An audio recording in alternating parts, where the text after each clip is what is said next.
Indian No More, Chapter 15, Pork Chops for Dinner. After leaving Miss Elsie's house, I couldn't look at ours the same way. The patchy grass and empty flower bed somehow looked worse than it had earlier that morning. Mama, can we have flowers too? I asked. No money for that right now, Regina, Mama said. Maybe in the spring. On our concrete porch, a chipped metal rocker sat alone. Mama had found it near a trash can and made Daddy bring it home. She wanted to sit outside with her coffee and cigarette in the morning. The inside of our house didn't have the beauty of Miss Elsie's either. The couch Addie had once complained about now had white doilies that Chich had crocheted to hide the frayed armrests. Mama had added unmatched chairs and side tables from the Salvation Army store.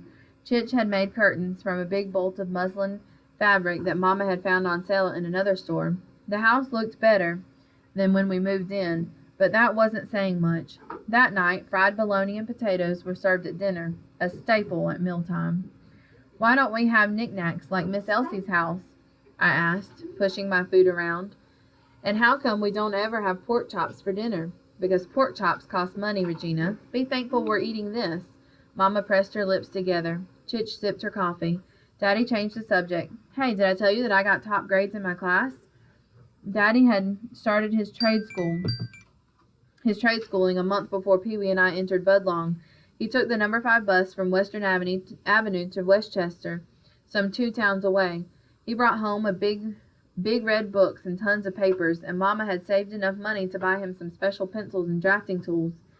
If I keep doing this well, I'll end up being the top in my class at graduation. Really? I said. That's good, Tanazman, said Chich. Does that mean that when you graduate, you will be able to buy pork chops for dinner? Pee-wee asked, enjoying her potatoes with ketchup. We can buy a whole pig if we want to, Daddy said. Pee-wee and I laughed. What would we do with a pig? Mama murmured. Where on earth would we put it? Cat, it's a joke. Well, I'm not laughing, she said, as she pushed herself away from the table. She stacked the plates in the sink and headed to their bedroom. Daddy followed. Mama's upset, Pee-wee said. Did I say something wrong? Chich stroked her cheek. No, Kabit. Your mama is just tired, that's all. Why don't you and your sister go into the living room? Draw some pretty pictures so we can put them on the wall. I'll work on a puzzle. Then I can glue the pieces together and hang it up, Pee-wee said. Chich nodded. Mama would like that.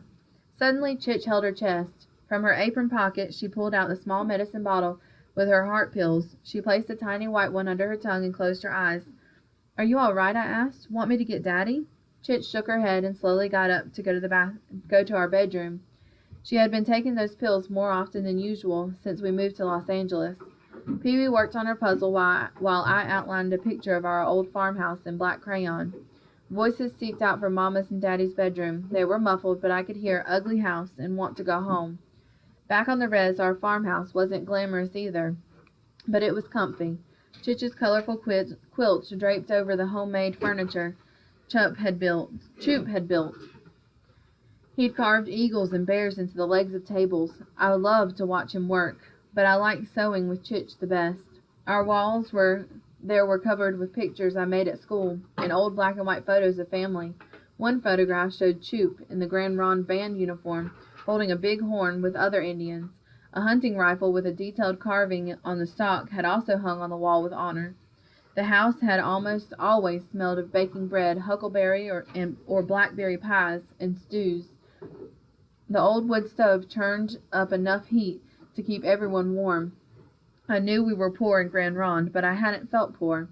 I felt proud, but I didn't feel that way on 58th Place.